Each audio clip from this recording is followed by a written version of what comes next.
Hello friends, मेरा नाम मनोज है और मैं अपने इस चैनल बुक्स की बातें के थ्रू आपके साथ एक बहुत ही बढ़िया book the switch activate your metabolism for a healthier life by James W Clement के रीडिंग सेशन शेयर करूँगा। दरअसल हमारा एक online health and wellness community है called revolution transform India.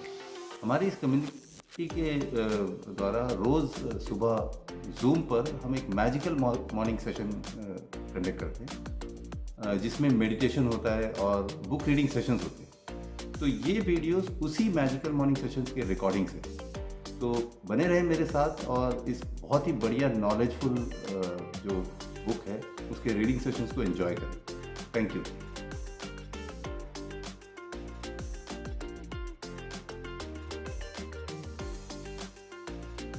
Good morning, friends. Very good morning to one and all. तो हमने कल last देखा था कि यू नो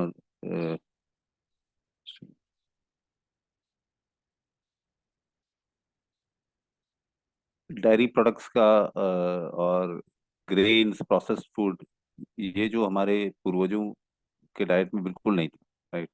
तो उसका पूरा हिस्ट्री जाना हमने कि कब से all these things came, the processed food और यू नो वाइन अल्कोहल, ये सब के बारे में हमने जाना था लास्ट। इसको आगे ले जाते हुए नेक्स्ट जो टाइटल है वो है कि low glycaemic high fibre foods in early diets. क्या हमारे पूर्वज low glycaemic food, high fibre food खाते थे? तो यहाँ पे बताते हैं कि इनको there's evidence that Homo has been eating seeds, grasses and berries and other low glycemic high fiber vegetables, fruits and resistant starches such as yams and taro roots for a very long time। ऐसे सबूत पाए गए हैं archaeologist को, पैलेओन्टोलॉजिस्ट को, कि जिसमें कि हमारे जो पूर्वज हैं वो लो ग्लाइसेमिक फूड खाते थे, हाई फाइबर वेजिटेबल्स लेते थे, फ्रूट्स लेते थे, और कुछ स्टार्च, रेसिस्टेंट स्टार्चेस जैसे ना यैम, जैसे वो क्या बोलते हैं उसको, अ, जमीकंद बोलते हैं, यैम है, टैरो रूट करके, वो भी एक मिट्टी के नीचे होने वाला एक चीज है। तो ये सारी चीजें वो काफी सालों से खा रहे थे, काफी टाइम से वो खा रहे थे। रिसर्चर्स हैं स्मिथसोनियन इंस्टीट्यूशन और the centre for advance study for hominid paleo biology करके, जॉर्ज वॉशिंगटन यूनिवर्सिटी में। तो स्मिथसोनियन इंस्टीट्यूशन क्या है कि वो एक इट्स अ ग्रुप ऑफ, वो यूएस गवर्नमेंट का एक वो है, सारे म्यूजियम्स और रिसर्च सेंटर सबका मिला हुआ एक इंस्टीट्यूशन है, वो सारी नॉलेज शेयर करती है बेसिकली।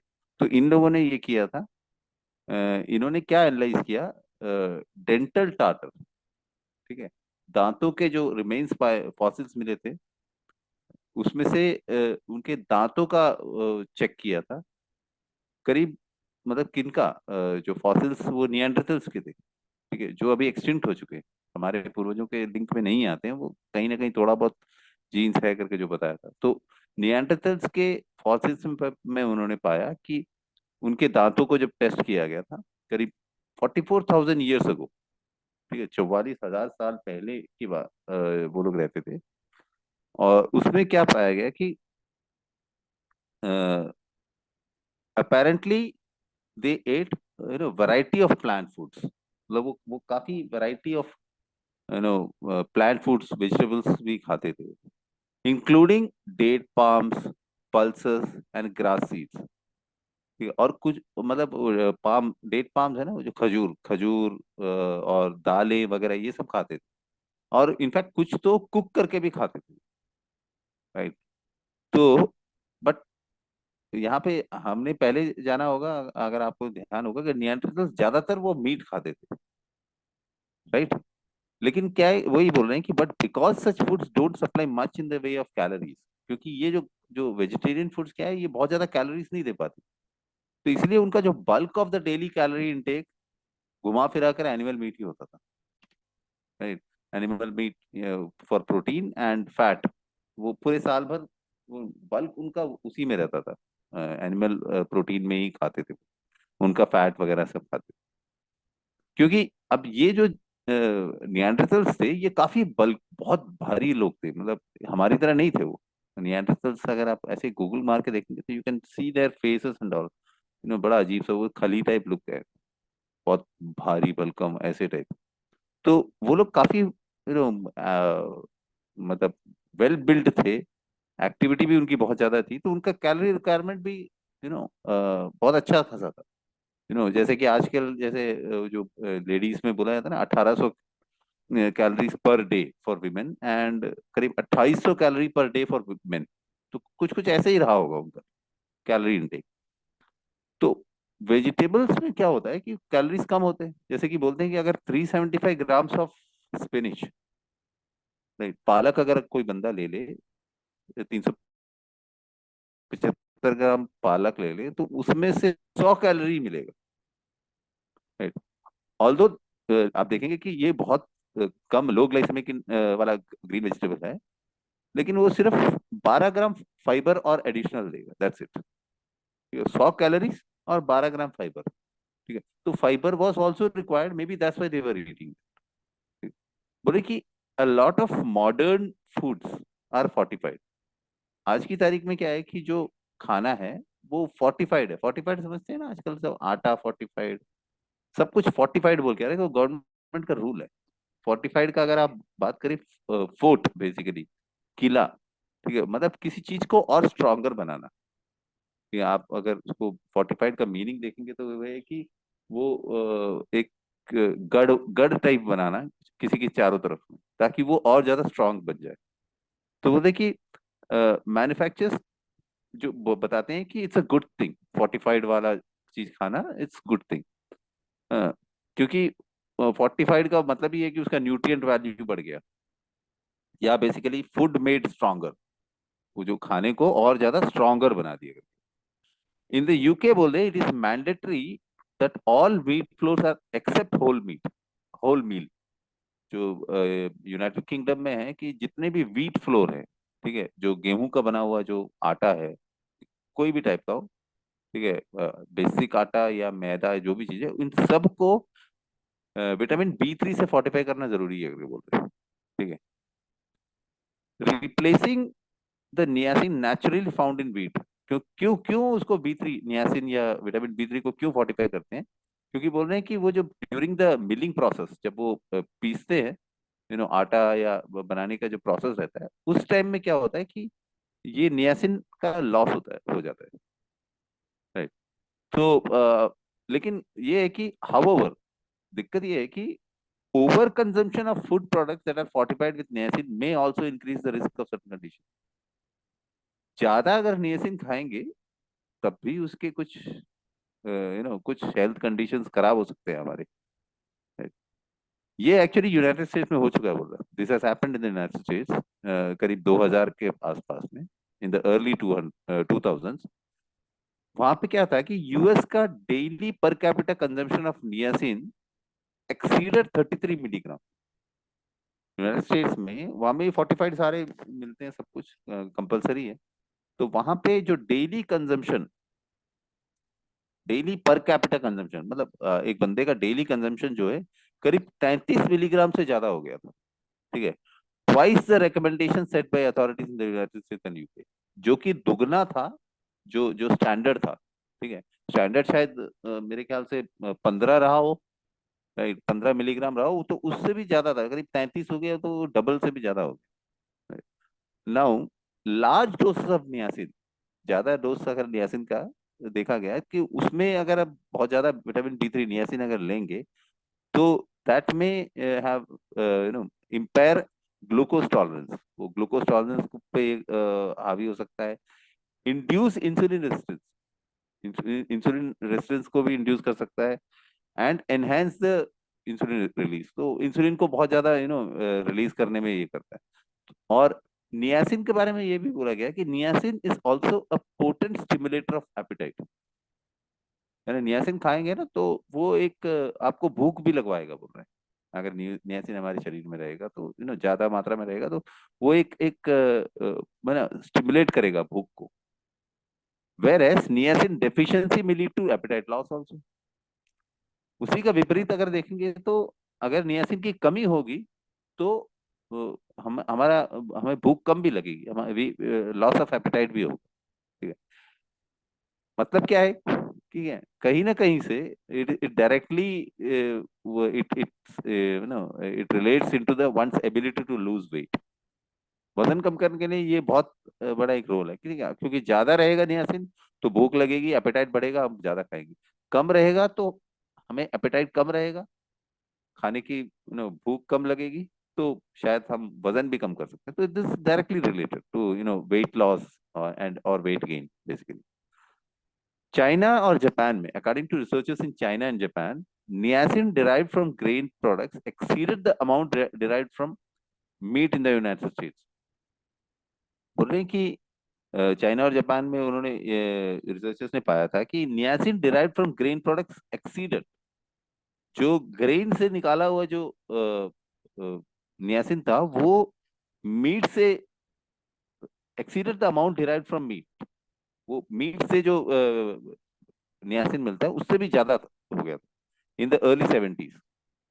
ये क्यों हुआ था? Due primarily to an update of niacin fortification standards, क्योंकि ये नियासिन बहुत ज्यादा देने लगे थे वो जो फोर्टिफिकेशन के दौरान।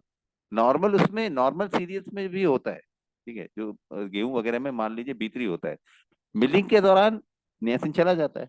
ये जो नियासिन डालते हैं ये बहुत ज्यादा हो जाता है, ठीक है, जो मीट से भी ज्यादा हो जाता है बेसिकली। तो that required manufacturer to put more niacin into the product. क्यों क्यों वो कम हो जाता है तो वो ज्यादा डालने के, मतलब वो नॉर्मल करने के इसमें क्या हो जाता है, ज्यादा नियासिन हो जाता है। तो ये बेसिकली दिक्कत है, ये चाइनीज और जापानीज रिसर्चर्स ने पाया था, ये प्रॉब्लम थी यूनाइटेड स्टेट्स की। अब यहाँ पर एक बेसिकली ब्रैकेट में दिया हुआ है नियासिन का बेसिकली क्या होता है, ठीक है। एज एन असाइड इन्होंने कुछ अपने ऊपर में कुछ रिसर्च वगैरह किए हैं, हमारे ऑथर जो जेम्स डब्ल्यू क्लेमेंट है, तो वो बता रहे हैं कि niacin is turned into NAD plus करके एक चीज है। नियासिन क्या हो जाता है, NAD प्लस बोल के एक चीज में बदल जाता है। NAD plus is nicotinamide adenine dinucleotide करके, ठीक है, इट इज NAD प्लस। ये बेसिकली एक को एंजाइम है जो लिविंग सेल्स में पाए जाते हैं, ठीक है, एंड ये काफी सारे बायोलॉजिकल प्रोसेस में यूज होता है, इंक्लूडिंग मेटाबॉलिज्म, DNA रिपेयर, इन सब में इसका बहुत बड़ा रोल है जो NAD प्लस का। ये हमारा माइटोकॉन्ड्रिया यूज करता है ATP जनरेट करने के लिए, ठीक है। एडेनोसाइन ट्राइफॉस्फेट आपको मालूम होगा, जो एनर्जी है उसको बनाने के लिए माइटोकॉन्ड्रिया भी इसको यूज करता है, सेलुलर एनर्जी बनाने के लिए। हाउएवर, लेकिन दिक्कत ये है कि NAD plus it converts to NAD plus very poorly. दिक्कत ये है कि ये जो नियासिन जो NAD प्लस में जो बदलना जो है ना, ये बहुत कम होता है, ठीक है, बहुत मतलब अच्छी तरह से नहीं हो पाता, इट पुअरली बेसिकली।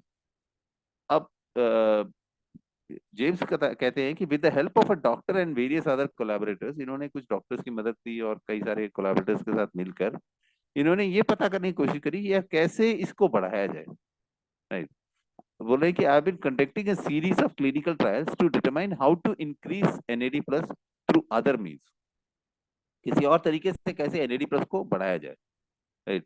जैसे कि बोले direct infusion of NAD plus, directly अगर NAD प्लस क्या हमें दिया जा सकता है, ओरल कंजम्पशन किया जा सकता है क्या?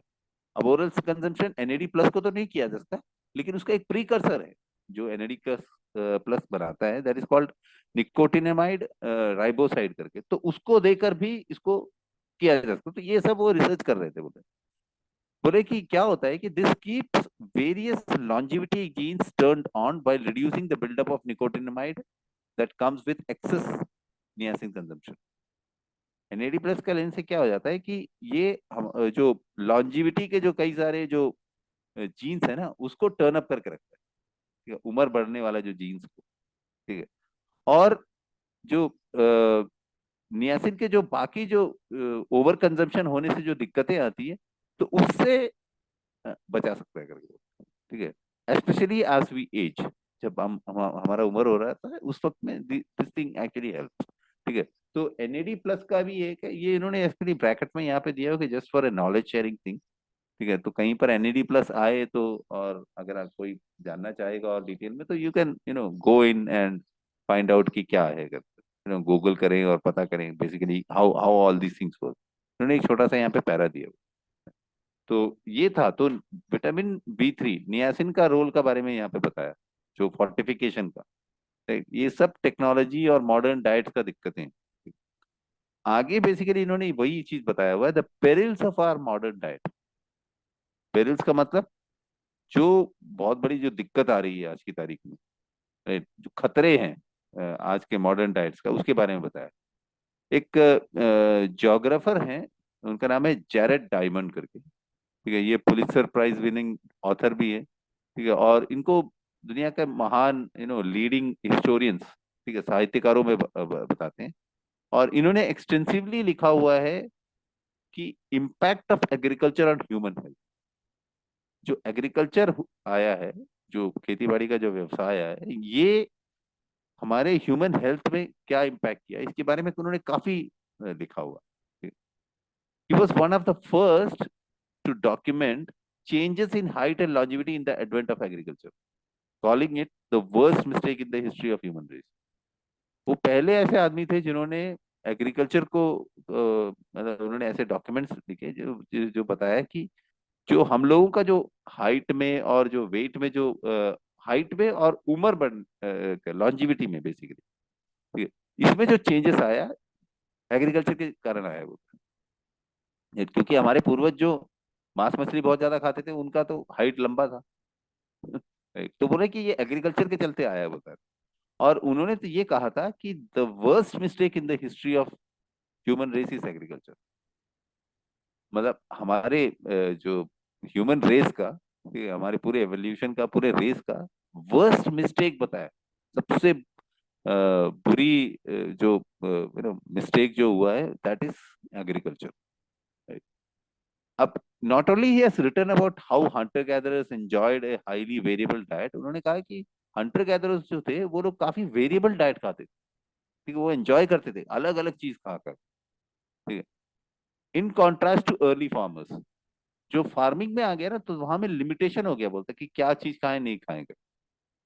But he has pointed out that the trade facilitated by the agricultural revolution may have contributed to the spread of germs and infectious diseases. उन्होंने ये भी कहा कि एक तो वैरायटी कम हो गई, ठीक है। हमारे पूर्वज जब हंटर गैदरर्स थे तो वो बहुत कुछ खाते थे, जो मिल जाता था खाते थे।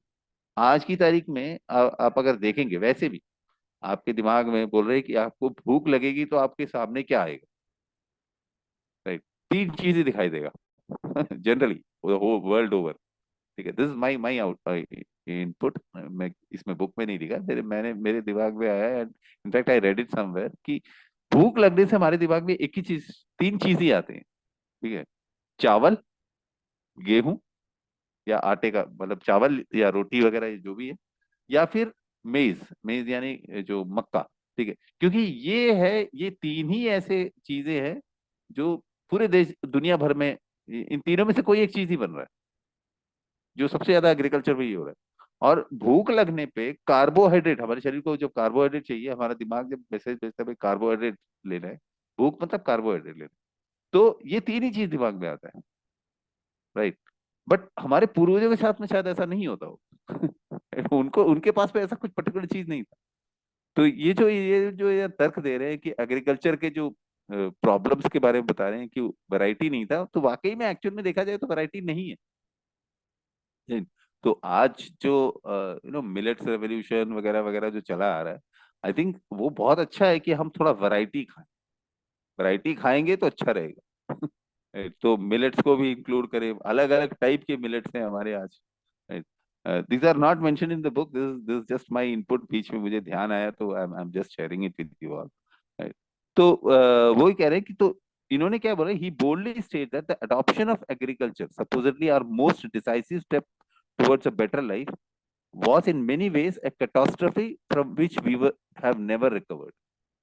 पूरे ये जो एग्रीकल्चर का अडॉप्शन था, ठीक है, ये सपोजली एक बहुत बड़ा एक रेवोल्यूशन टाइप में आया कि भाई हमारा रहन सहन बहुत अच्छा हो जाएगा, बेटर लाइफ हो जाएगा, ठीक है। लेकिन ये कई और तरीकों से इट वॉज ए कैटास्ट्रफी, एक बहुत बड़ा एक हादसा था, ठीक है, जिससे कि हम आज तक उभर के नहीं आ पाए, ठीक है।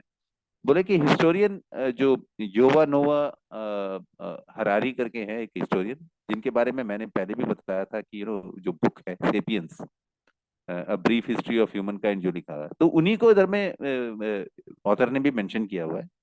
Sapiens a brief history of human kind, जिनके ऑथर हैं युवल नोआ हरारी, ठीक है, उन्होंने भी कहा है, उनको भी बहुत बड़ा एक हिस्टोरियन मानते हैं, साहित्यकार मानते हैं।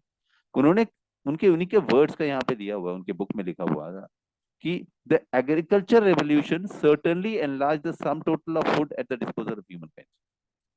एग्रीकल्चर रेवोल्यूशन से क्या हुआ कि खाना तो बहुत हो गया, सम टोटल, टोटल खाना, abundance of food is available दुनिया भर के हम इंसानों के लिए, ठीक है, but the extra food did not translate into a better diet और मोर leisure.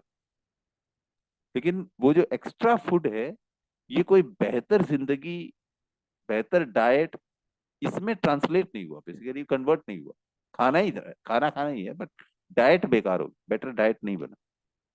The agriculture revolution was histories biggest fraud. क्या बताया उन्होंने, बोले कि एग्रीकल्चर रेवोल्यूशन जो है, ये हमारे यू नो इतिहास का सबसे बड़ा फ्रॉड है, बता रहे। तो again it's a debatable thing कि अगर अगर ये वाला पॉइंट कहीं पे डाल दिया तो बहुत बड़ी डिबेट हो सकती है इस बात पे, right?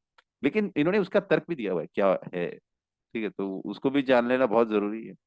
बोले कि our move away from hunter gather lifestyle toward agriculture based substance had its merits. हमारा हम जब हंटर गैदरर से जब एग्रीकल्चर की तरफ गए थे ना, उसके कुछ बहुत सारे फायदे भी थे। It's partially responsible for the Swift rise of population growth. क्या हुआ था कि वो जो हंटर गैदरर से जब एग्रीकल्चर में आए थे ना, तो पॉपुलेशन ग्रोथ अच्छा खासा हो गया, ठीक है, हमारा टोटल ह्यूमन रेस का। कम्युनिटीज बनने लगे, ठीक है, establishment of more stable communities, क्योंकि लोग एक पर्टिकुलर जगह में रहने लगे तो कम्युनिटीज बनने लगे, right. But although we increase in numbers our diet did not necessarily become healthier. हमारी गिनती तो बढ़ गई, राइट, लेकिन हमारा डाइट नेसेसरली उतना अच्छी तरह से इवॉल्व नहीं हुआ, बेसिकली हेल्थियर नहीं हुआ, ठीक है। Farming fostered an abundance of food and as a result we could easily consume more calories than we needed. Farming से क्या हुआ कि खाना तो बहुत हो गया, abundance ऑफ फूड है, ठीक है, और उसका रिजल्ट ये हुआ कि आज हम बहुत ज्यादा कैलोरीज खा सकते हैं, जितने हमें जरूरत नहीं उससे भी ज्यादा हम कैलोरी खा रहे हैं।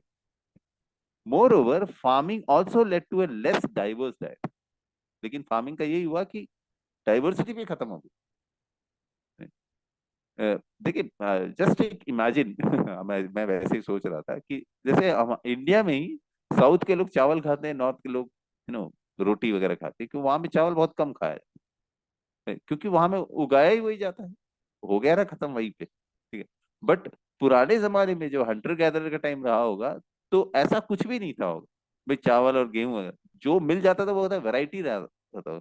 वो घूमते घामते थोड़ा सा नॉर्थ वाले साउथ में आ गए तो वहां में वो चावल भी खाते थे, और साउथ वाले जो घूम फिर के वहां जाते थे तो वो ऐसे भी खाते थे हंटिंग एंड गैदरिंग के दौरान। तो देर वॉज नो, तो वो वैरायटी खत्म हो गई। वो पहले सब खाते थे, आजकल वो पर्टिकुलर हम चूज करके खाते हैं।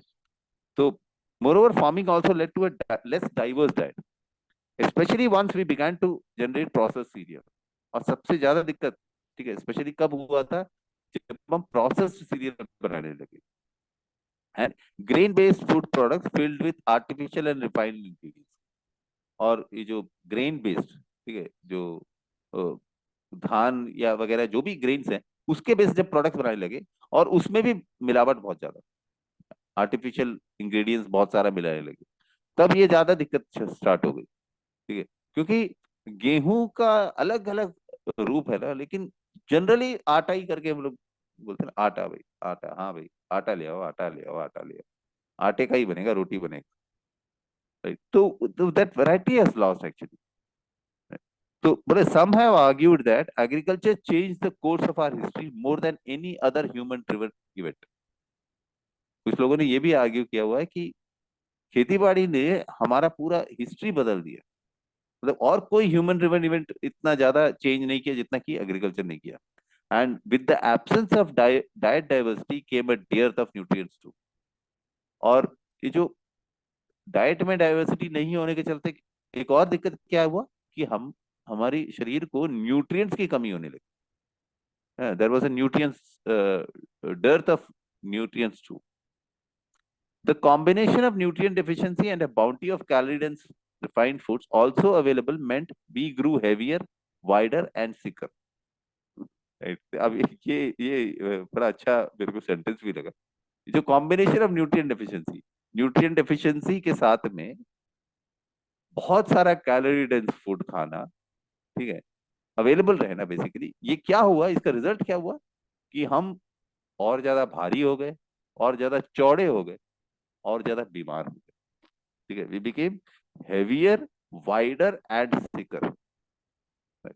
तो देखिए, according to researchers at the Tuft university, Massachusetts में एक टफ्ट यूनिवर्सिटी है, उन्होंने कहा कि prescribing whole foods, fruits and vegetables would save 100 billion in medical cost each year in the United States alone. इन्होंने क्या कहा है कि ये जो टफ्ट यूनिवर्सिटी में मैसाचुसेट्स ने कही कि अगर प्रिस्क्रिप्शन में, डॉक्टर्स और जो भी हेल्थ प्रोफेशनल्स है, अगर वो प्रिस्क्रिप्शन में होल फूड्स लिखें, फ्रूट्स एंड वेजिटेबल अगर लिखे, तो यूएस में सिर्फ करीब $100 बिलियन सालाना मेडिकल एक्सपेंस में पैसे बचाए जा सकते हैं, मेडिकल कॉस्ट में पैसे बचाए जा सकते हैं. बहुत बड़ा अमाउंट हो सकता है $100 billion, right. And it is likely that other western countries would benefit from such a system too. बोले, और वैसे ही अगर अगर बाकी भी वेस्टर्न कंट्रीज में भी अगर ये चीज किया जाए ना, कि वो प्रिस्क्रिप्शन में ही अगर whole foods, whole fruits and vegetables ऐसे अगर वो प्रिस्क्राइब करें, तो बहुत पैसा बच सकता है मेडिकल इसमें. नाउ, अब तो ये सारी बातें अभी पता चल गई है हमें, ठीक है. अब we'll get into more granular part of the conversation, बताने कि understand what's going on biologically as we consume more agriculture based. तो बायोलॉजिकली हम हमारे अंदर में क्या हो रहा है अगर हम बहुत ज्यादा एग्रीकल्चर बेस्ड खाना या प्रोसेस फूड हम अगर जब लेते हैं, ठीक है, और उससे हमारे शरीर को क्या नुकसान होता है उसके बारे में. तो नेक्स्ट ये जो टॉपिक हेडिंग है वो है space age genes in a stone age world. Space age का जीन्स लेके घूम रहे हैं स्टोन एज वर्ल्ड में, राइट. इनफैक्ट इसका उल्टा तर्क यहाँ पे दिया हुआ है इन्होंने, यहाँ पे उसको पे एक व्यंग कसा हुआ है, ठीक है. बोल रहे हैं कि if you could be transported to paleolithic times, अगर आज के टाइम में कुछ टाइम मशीन वगैरह और आपको अगर पेलियोलिथिक टाइम में भेजा जाए, वो जो जब नंगे घूमते थे और स्टोन एज मान लो, ठीक है, उस टाइम में अगर भेजा जाए, तो बोले कि you would be hard pressed to run into a lot of obese people. बोले आप ढूंढते रह जाएंगे कि भैया कोई मोटा आदमी दिख जाए, ठीक है, ओबीस बंदा मिल जाए, क्योंकि कोई मिलेगा ही नहीं. द डिस्कनेक्ट और mismatch between our ancient physiology and the western diet and lifestyle has been deemed to result of living in space age with stone age genes. ये जो मिसमैच है ना हमारा एंशिएंट फिजियोलॉजी और आज का तारीख का, क्योंकि फिजियोलॉजिकली हमने हमारे में चेंज नहीं आया, राइट. आप लोग याद होगा 0.5% ही हमारे जीन्स में चेंज आया है, ठीक है. तो फिजियोलॉजिकली हम आज भी वही हैं, पुराने लोग ही हैं, स्टोन एज वाले लोग हैं, ठीक है, लेकिन डाइट हमारा चेंज हो गया, राइट. तो दिस इज बेसिकली क्या हो गया कि डाइट और लाइफस्टाइल चेंज होने से क्या हो गया, ये ऐसा है कि जैसे कि living in a space age with stone age genes. हम आज स्पेस एज में रह रहे हैं, काफी टेक्नोलॉजी वगैरह, लेकिन हमारा जीन्स जो है वो स्टोन एज वाला ही हम लेके घूम रहे हैं. तो यहाँ पे एक और उन्होंने बताया, वो अगर अगर आप लोगों को याद, द फ्लिंटस्टोन्स बोलकर एक एक एक सीरियल आता था, इंग्लिश, एचबीओ में वगैरह वगैरह आता था, उसमें वो एक बड़ा फनी सा कैरेक्टर्स हैं वो पूरी फ्लिंटस्टोन फैमिलीज की, कि it's not a cartoon thing, it was पक्का बनाया हुआ था. उसमें ये बताते हैं कि आज के जमाने के लोग अगर स्टोन एज में चले जाएंगे तो कैसे जिएंगे करके. तो ये कुछ ऐसे ही चल रहा है, राइट. तो फ्लिंटस्टोन वाली स्टोरी को यहाँ पे मेंशन किया है, it's the Flintstone time travelling to the future, ठीक है.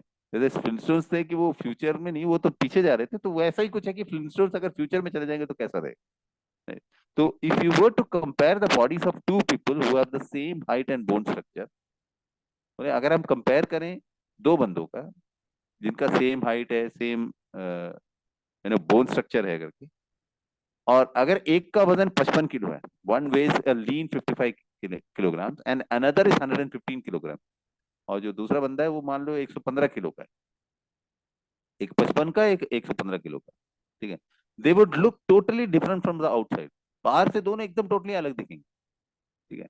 A scan would show the same skeletal frame within the both of them, लेकिन अगर एक स्कैन करेंगे तो पाया जाएगा कि उन दोनों का जो स्केलेटल फ्रेम है वो एग्जैक्टली सेम है, right? Yet one is saddled with lots of extra fat, लेकिन उसके बावजूद क्या है कि जो 115 वाले का उसके ऊपर में बहुत ज्यादा फैट जमा हो गया। तो ये जो थ्रिफ्टी जीन हाइपोसिस, आपको याद होगा चैप्टर के स्टार्टिंग में बताया था, थ्रिफ्टी जीन, जो जीन हम तब से लेके आ रहे हैं, राइट। तो बोले जो thrifty gene hypothesis suggest that the difference between those two people reflects an obvious mismatch between our stone age genes and space age environment. ये जो थ्रिफ्टी जो जीन्स है ना, जो हमें पर्टिकुलर चीजें खाने के लिए वगैरह, जो हम वो जीन्स को पहले से लेके आ रहे हैं, जो छुपा हुआ एक जीन्स है, ठीक है। तो बोल रहे हैं कि ये बेसिकली वो जो मिसमैच होता है ना, कि स्टोनेज में जीन्स को लेकर स्पेसिस एनवायरनमेंट में रहना, तो इसी को वो दर्शाता है बेसिकली। ये suggest the difference between the two people. ये बेसिकली वही बताता है कि दो लोगों में क्या डिफरेंस है करके, क्योंकि एक में वो तृप्ति जीन है, दूसरे में नहीं है, तब जाकर ये होता है, ठीक है। एक जो मोटा है वो खा रहा है और एक पतला है, ठीक है, तो एक में तृप्ति जीन है और दूसरे में नहीं है। बोले कि we all know someone who can eat a large volume of food. हम बहुत लोगों को जानते हैं कि वो बहुत ज्यादा खाना खा लेते हैं, लेकिन मजाल है कि वो उनका वजन बढ़ जाए, ठीक है। हम बहुत लोगों को जानते हैं ना, दबा के खाते हैं लेकिन वजन बढ़ता ही नहीं उनका, ठीक है। Yet remain extraordinarily lean and may not even be a regular exerciser, और शायद वो एक्सरसाइज भी नहीं करता होगा, ठीक है। But that person probably would not have been survived long in the stone age. ऐसा बंदा जो है अगर वो स्टोन एज में रहेगा तो शायद सर्वाइव नहीं कर पाता, ठीक है। क्योंकि आज तो खाना है, क्योंकि उसके अंदर में वो जीन नहीं है, कहने का मतलब, right. Such people whom we view as fortunate today are the opposite of the thrifty phenotype। जिनको हम लोग बोलते हैं ना, यार ये तो कुछ भी खा लेता है यार, ये उसका वजन ही नहीं बढ़ता, ये मोटा ही नहीं होता, एक्सरसाइज भी नहीं करता, ये लोग शायद उस स्टोनेज में नहीं रह पाते, ठीक है। इनके अंदर क्यों नहीं रह पाते? क्योंकि इनके अंदर में वो चीज नहीं है, that phenotype, that thrifty phenotype नहीं है वो, ठीक है। हम उनको आज बड़े खुशनसीब मानते हैं, लेकिन एक्चुअल में उनमें बहुत सारी दिक्कतें हैं वो, ठीक। A person a person who easily gains weight no matter what he or she eats retains more of the food calories in the form of fat। वो बंदा जो खाते ही उसका वजन बढ़ जाता है, और जो रिटेन कर लेता है उस खाने को, उस कैलोरी को in the form of fat, they बोले कि he or she will survive much longer under the conditions of starvation।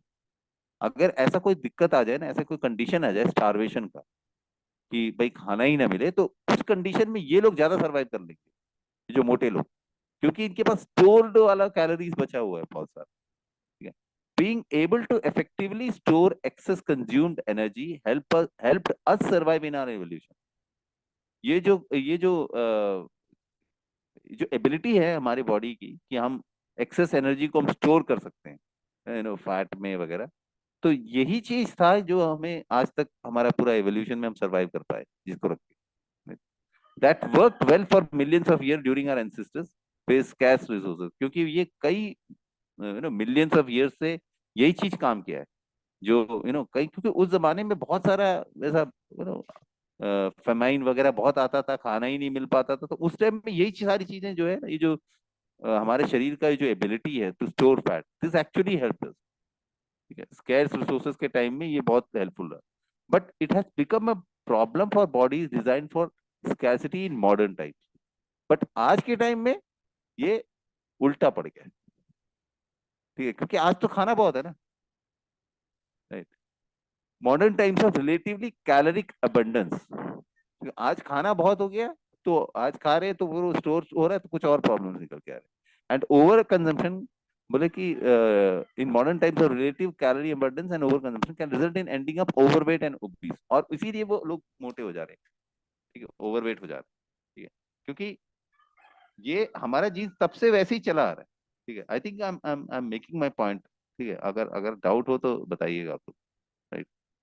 Okay, तो आगे बताते हैं कि an important biological concept to grasp is that not everyone burns calories equally. अब ये बहुत इंपॉर्टेंट बात एक और समझने का है कि हर आदमी कैलोरीज को बराबर तरीके से बर्न नहीं करता है, कंज्यूम नहीं करता, मतलब उसको कन्वर्ट नहीं करता है एनर्जी में। Not all calories are created equal, सारे कैलोरीज भी इक्वली क्रिएट नहीं हुए। Calories in food are measured using what is called a bomb calorimeter. किसी फूड में जो कैलोरी, हम लोग कैलोरी कैलोरी कैलोरी बोलते हैं ना, कभी आपने सोचा है कि ये कैलोरी मेजर कैसे होता होगा, कैसे निकालते होंगे यार इसमें इतना कैलोरी है? उसके लिए एक चीज यूज होता है, इट्स कॉल्ड बॉम्ब कैलोरीमीटर। ये क्या बेसिकली पता करता है? It determines the heat of combustion through the ignition of a sample of pure oxygen at high pressure in a sealed vessel and the measurement of the resulting rise in temperature. ये किसी भी चीज का ना, बोले कि ignition of a sample in a pure oxygen, high pressure में रखकर ऑक्सीजन देकर किसी चीज को हीट करते हैं, राइट? तो वो जो the measurement of the resulting rise in temperature, वो हीट करने पे उस पर्टिकुलर चीज में जो टेम्परेचर राइज होता है उसको जो मेजर करते हैं, ठीक है, क्योंकि वो वैक्यूम में रखते हैं उस चीज को, और उस वो चीज बेसिकली वो कैलोरी को बताता है। कैलोरी जो बॉम्ब कैलोरीमीटर कुछ ऐसा ही है, ठीक है। आप अगर ऐसे लेमन तरीके में बोलेंगे तो एक एक चेम्बर टाइप है, उसके अंदर में उस चीज को रखा गया है, ऑक्सीजन से डिप्राइव करा, ये सॉरी ऑक्सीजन देना पड़ेगा आग के लिए, तो ऑक्सीजन दिया हुआ बट वैक्यूम में, राइट। एंड उसका फिर देखेंगे कि उसका कितना टेम्परेचर उसमें राइज हो रहा है, राइट, वो प्रेशर में रहकर। तो दैट इज बेसिकली ये जो मैंने समझा है, ठीक है। अदरवाइज आप थोड़ा सा और रिसर्च कर सकते हैं बॉम्ब कैलोरीमीटर का। यहाँ पे जो बताया है उस हिसाब से ये है, ठीक है। टेक्निकली अगर बोलेंगे, a calorie is the energy needed to raise the temperature of 1 gram of water to 1 degree centigrade. Technically अगर बात करें तो कैलोरी क्या है? एनर्जी नीडेड, जितनी एनर्जी चाहिए, मतलब कि to raise the temperature of 1 gram of water, 1 gram of water, 1 gram पानी को 1 सेंटीग्रेड, 1 डिग्री सेंटीग्रेड बढ़ाने के लिए जितना टेम्परेचर का रिक्वायर, जितना एनर्जी का रिक्वायरमेंट है, वही कैलोरी है। सिंपल, ठीक है। 1 ग्राम पानी को 1 डिग्री सेंटीग्रेड टेम्परेचर बढ़ाने के लिए जितनी एनर्जी की जरूरत है, वही कैलोरी है, ठीक है। अगर आप एनर्जी का कितना एनर्जी बोलेंगे तो एक कैलोरी को जो, अगर नो फिजिक्स वाले जानते हैं नो, एनर्जी का जो यूनिट है दैट इज जूल, ठीक है। इट इज 4184 जूल, ठीक है। तो 4184 जूल इज 1 कैलोरी बेसिक। अब यहाँ पे क्या है, बट द दिक्कत ये है कि but the human body is not like a bomb calorimeter. हमारा शरीर क्या है, बॉम्ब कैलोरीमीटर की तरह नहीं है, वो प्रेशर में रहकर वो बराबर नापना, ऑल दो थिंग तो नहीं हो रहा है, ठीक है। It does not burn calories the same way as a bomb calorimeter does. जैसे बॉम्ब कैलोरीमीटर करता है ना, वैसे नहीं उसको बर्न करता है, ठीक है। Calorie is a calorie only if you are trying to boil water. अगर कैलोरी की बात अगर करें तो वो तभी कैलोरी है अगर वो पानी को हम बॉयल करते हैं, ठीक है। ये पहले भी शायद मेंशन किया होगा आपने, आप किसी ने लिखा भी था इस चीज को कि protein provides 4 grams of calories per gram, ठीक है। तो प्रोटीन में क्या होता है? अभिजीत दादा क्या रिपीट करने के लिए कह रहे हैं कि कैलोरी क्या होता है? दादा, 1 ग्राम पानी को एक 1 डिग्री सेंटीग्रेड बढ़ाने के लिए जितनी एनर्जी चाहिए होगा, वो है कैलोरी, ठीक है दादा। I think I made my self clear, ठीक है। अब हमारा शरीर बेसिकली बॉम्ब कैलोरीमीटर की तरह काम नहीं करता है, ठीक है। बॉम्ब कैलोरीमीटर का जो वो जो सिस्टम है वो दैट्स टोटली डिफरेंट होता है। तो बोले कि क्योंकि calorie is a calorie only if you are trying to boil water. Calorie तभी होगा अगर वो पानी को बॉयल करके उसको, क्योंकि वही डेफिनेशन बताता है ना। और जबकि बोल रहे हैं कि इन्होंने पहले ही बताया था कि प्रोटीन में 4 कैलोरीज पर ग्राम होता है, 1 ग्राम प्रोटीन में 4 कैलोरी होता है। फैट में 9 कैलोरी होता है पर ग्राम, ठीक है। वैसे ही आप देखेंगे कार्बोहाइड्रेट में भी 4 कैलोरी होता है। बट बायोलॉजिकली स्पीकिंग बोल रहे हैं कि proteins, carbohydrate and fats are vastly different because each is metabolize different. Calories तो अलग अलग हैं, लेकिन बायोलॉजिकली क्या होता है, ये तीनों चीजें टोटली डिफरेंट है ना। प्रोटीन अलग है, कार्बोहाइड्रेट अलग है, फैट अलग है, और हमारा शरीर इसको अलग अलग टाइप से तरह से मेटाबोलाइज करता है। वो बाम कैलोरीमीटर की तरह नहीं करता है, एक वैक्यूम में रखकर वैसे नहीं करता है, ठीक है। And under circumstances your body favour storing, और उसमें क्या हो जाता है, कुछ को बॉडी स्टोर करता है, कुछ को बॉडी बर्न करता है, और जैसा मर्जी है, ठीक है। तो ये जो मेटाबॉलिज्म है दैट इज नॉट बेसिकली पूरा कैलोरी को बर्न करना, समझने का मतलब, ठीक है। तो कैलोरी तो है, ठीक है भाई, लेकिन हमारा शरीर अलग अलग चीज को अलग अलग तरीके से उसको बर्न करता है, कंज्यूम करता है। तो कैलोरी बर्निंग मतलब ऐसा नहीं है कि भाई आपने कुछ भी खा लिया तो उसका कैलोरीज को बर्न हो जाए, right? Ultimately that's the thing.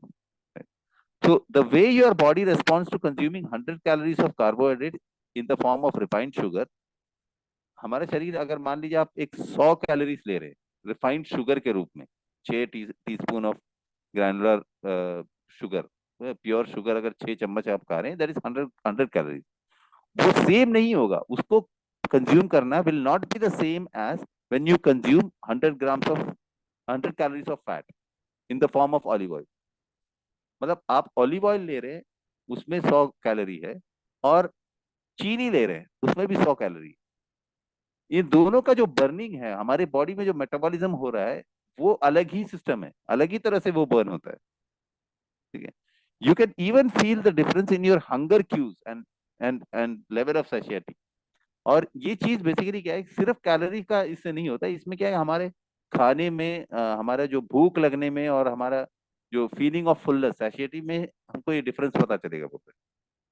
You can usually attune yourself this fact by performing, पूरा ये छोटा सा एक एक्सपेरिमेंट करके देख सकते हैं। एक्सपेरिमेंट ऐसा है कि आप एक दिन दबा के कार्बोहाइड्रेट खाओ, ठीक है, रिफाइंड शुगर वगैरह खाओ, कार्ब सेंट्रिक ब्रेकफास्ट लो, ठीक है, मीठा, और सुबह सुबह पेस्ट्री खाओ और पफ्स खाओ, लो वैसे खा लो, और दूध वगैरह पियो, and so see how long you can go without feeling hungry. और ये देखो कि कोई कब तक आप मतलब बिना भूख लगे आप रह सकते ब्रेकफास्ट में ये सब खा, राइट?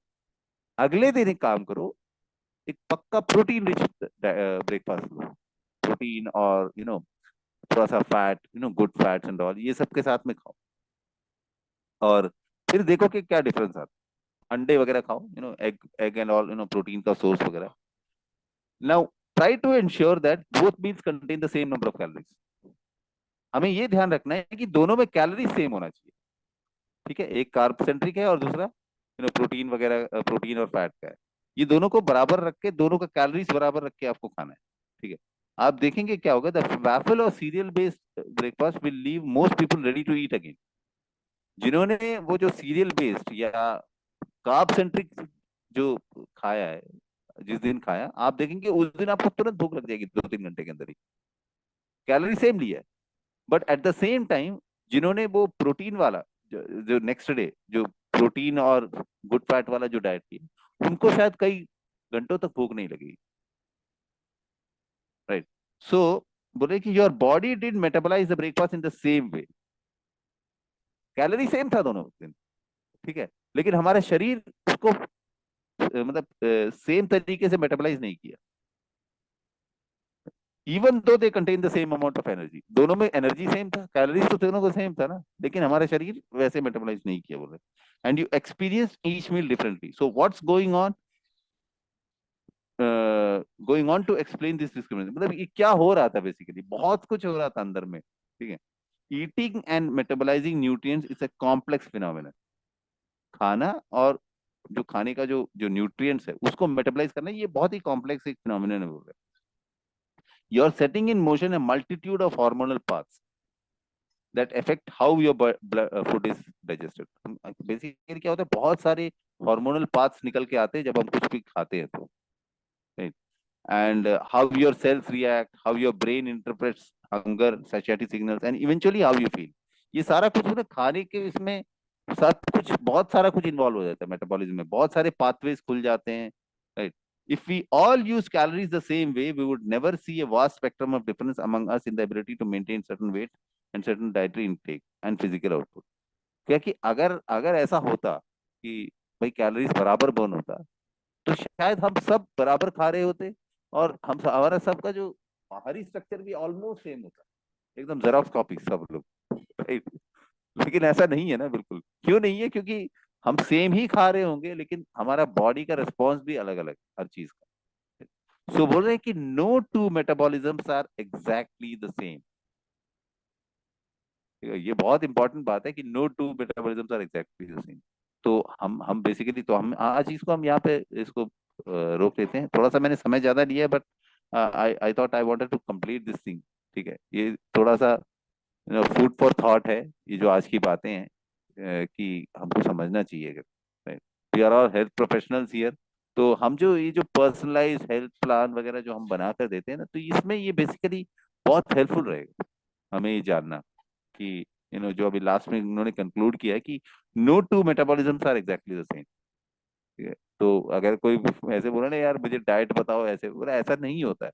ये वो जो पूरा जब तक वो उसकी पूरा सिस्टम आपको मालूम नहीं चलेगा, उसके खाने पीने का तरीका and how they consume all those taste and all, तब तक हम वो पर्सनलाइज प्लान शायद नहीं बना सकते।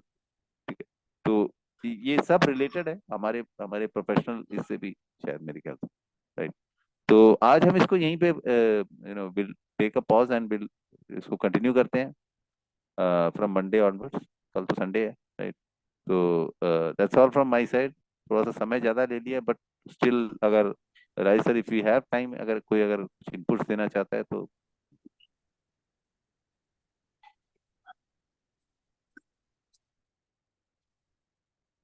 सभी अनम्यूट है। सनी सर कुछ बताना चाह रहे थे? Good morning, good morning all. पहले हम लोग सुना करते थे कि अल्कोहल कंटेन्स 0 कैलोरी। नहीं सुने? या कोल्ड ड्रिंक्स के बारे में शायद सुना होगा। तो क्या उस डाइट कोक एंड ऑल? हाँ, डाइट कोक एंड ऑल। उसमें नॉर्मली होता क्या है कि डेंस कैलोरी डेंस होता है, उसमें प्योरली शुगर होता है, लेकिन उसमें कोई भी अदर न्यूट्रिएंट्स अवेलेबल नहीं होता। जैसे विटामिन हो गया, मिनरल्स हो गया, माइक्रो न्यूट्रिएंट्स बिल्कुल नहीं रहता। तो इस तरह के खाने को जनरली बोलते हैं, and ये सबसे ज्यादा बियर में होता है। कैलोरी बहुत ज्यादा होता है, लेकिन उसका कोई यूज नहीं होता। हम्म, एंड वो हेवी, मतलब बहुत ही फास्ट हाइक देता है, कैलोरी हाइक, हमारे अंदर में एनर्जी हाइक देता है, जिसकी वजह से हमें लगता है कि कुछ करना है। ब्रेन को थोड़ा असर कर देता है। इवन बहुत, जैसे हम कोल्ड ड्रिंक्स पिए या फिर बियर पिए, इसमें नॉर्मली इस तरह से होता है। एंड वो जो 0 कैलोरी है, जीरो यूजेबल कैलोरी कैलोरी, या हमारे बॉडी के लिए जो एटलीस्ट कुछ काम करे अच्छा, वो नहीं होता उसमें। वही है। ओके, ये एक इंसाइट था हमारे लिए। Thank you Sunny sir. आज आज का वैसे मतलब समझ में आ रहा था, बिकॉज थोड़ा सा टेक्निकली सी बातें, होपफुली एवरीबडी गॉट इट।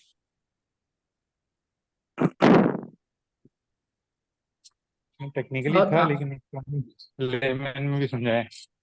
और एक बात मैं इधर ऐड करूंगा। एक होता है कैलोरी, दूसरा होता है किलो कैलोरी। हाँ, और ये न्यूट्रिशन के पॉइंट ऑफ व्यू या हमारे खाने के पॉइंट ऑफ व्यू में दोनों एक ही है। हम लोग किलो कैलोरी को ही लेते हैं, लेकिन वो कैलोरी करके ही उसको नाम बताते हैं, बहुत अरसे। उधर। जैसे इधर इधर उन्होंने लिखा था कि 4154 जूल्स। 4100 मतलब 4K हो गया। हाँ, ठीक है, लेकिन ओके, और कैलोरी ही बोलते हैं राइट राइट राइट। हाँ, नॉर्मली। क्योंकि बहुत दिन तक मुझे भी ये कंफ्यूजन था कि ये किलो कैलोरी और कैलोरी को क्यों बीच बीच में इधर उधर कर देते हैं। दोनों बट सेम है। न्यूट्रिशनल पॉइंट ऑफ व्यू बहुत आर से। Okay okay.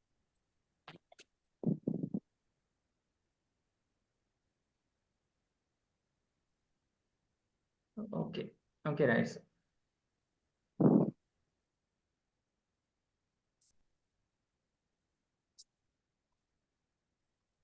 चलिए sir, thank you very much. Okay sir, तो मंडे मिलते हैं बहुत फिर। गहराई वाला चैप्टर है, लेकिन आसानी से समझा दिया। लेकिन 9 का चैप्टर 9 का इंतजार में सब कोई बेचैनी। सर इसमें पूरा एकदम फंडामेंटल्स ना क्लियर हो रहे हैं एकदम, जो कहाँ से शुरू हुआ, कैसे क्या है, सभी चीजें क्लियर हो रहे हैं, अच्छा है। दादा चैप्टर 9 से तक पहुंचने से पहले वो जो चैप्टर 9 में क्या बताया जाएगा उसके लिए ये प्रिपरेशन बहुत जरूरी है। नहीं नहीं, बहुत जरूरी है। आगे देखिए शुगर के बारे में है, शुगर एंड फ्रक्टोज, और इतना इंटरेस्टिंग है सही में, मतलब वो बोले चीनी का भी उन्होंने फाड़ फोड़ के एकदम अलग करके बता दिया कि चीनी अलग अलग कैसे और कहाँ, वो सारा चीजें आगे बताई गई। ठीक है, बहुत इंटरेस्टिंग है। और ये सारे जब नॉलेज लेकर हम चैप्टर 9 में पहुंचेंगे ना, तो हम खुद अपना वो जो डाइट, जैसे ही खुद बता रहे हैं कि we will be able to exactly make कि भैया हमें क्या चाहिए, वो हम बना पाएंगे उसको। ठीक है, तो धीरज धरे right, पहुंच जाएंगे हम। Manoj sir thank you. ये जो किताब मैंने मंगाया उसको पढ़ने के लिए कोशिश के पढ़ा भी पढ़ रहा हूँ, लेकिन आपका समझाने का तरीका अलग है, बट सर अच्छी तरह से। साथ साथ अभी जो मैंने बताया ना सर, आप इसको चलिए शायद समझने वाली बात होगी, लेकिन इसको साथ साथ पढ़िए, बड़ा मजा आएगा। हाँ जी।